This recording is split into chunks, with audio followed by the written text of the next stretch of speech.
नमस्कार मंडळी, hello family, hello friends, hello viewers. माझं चॅनल झटपट पाककृती यामध्ये तुमच्या सर्वांचं स्वागत आहे. आज मी तुम्हाला साधी सोप्या पद्धतीची कोबीची भाजी दाखवणार आहे. इथं मी 1/2 किलो कोबी छान बारीक चिरून घेतली आहे. मीठ लागेल आपल्याला. इथे अर्धा वाटी मूग डाळ, पाऊण तास भिजवून पाणी काढून ठेवलेलं आहे. कोथिंबीर, 4 मिरच्या बारीक चिरून घेतलेल्या आहे. कढीपत्ता आणि फोडणीचं साहित्य. तर मी कढई तापत ठेवलेली आहे. आता याच्यामध्ये मी 2 पळी तेल घालते. तर मी 2 पळी तेल घालून घेतलेलं आहे. तेल गरम झालं की आपण ह्याच्यामध्ये मोहरी घालूया. तेल आपलं गरम झालेलं आहे. 1 चमचा मोहरी घालते मी. मोहरी छान तडतडली की मग जिरं घालूया. मोहरी आपली तडतडकी आहे.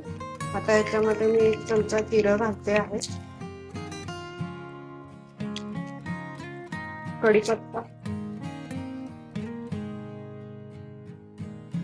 मिरच्या, हिरव्या मिरच्या ज्या बारीक आपण चिरून घेतलेल्या आहेत त्या,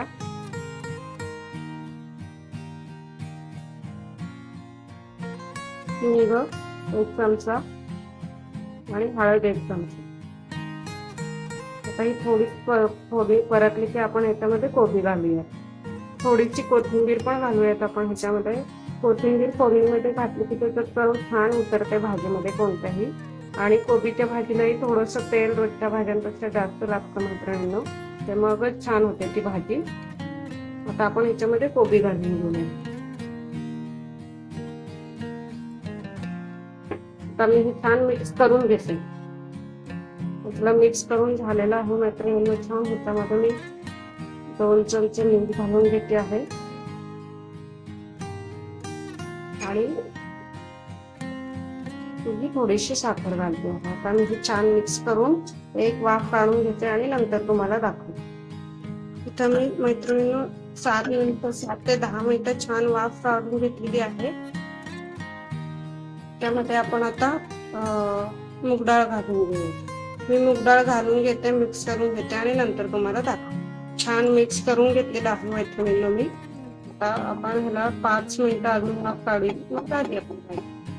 आणि वाफ शिजलं असेल तर थोडा वेळ अजून जास्त ठेवू शकता. शिजला असेल तर पटकन शिजला असेल तर आपण बंदही करू शकतो. आपली भाजी झालेली आहे मैत्रिणी. गॅसही बंद केलेला आहे.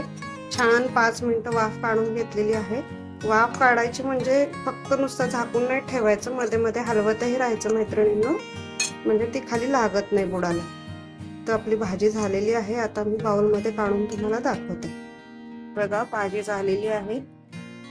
मस्त गरम गरम वाफाळती कोबीची भाजी. डब्यासाठी एकदम सोपी रेसिपी मैत्रिणींनो, पौष्टिक आणि छान अशी पटकन होणारी रेसिपी. कसं वाटली तुम्हाला माझी रेसिपी कमेंटमध्ये नक्की सांगा. बाय मैत्रिणींनो.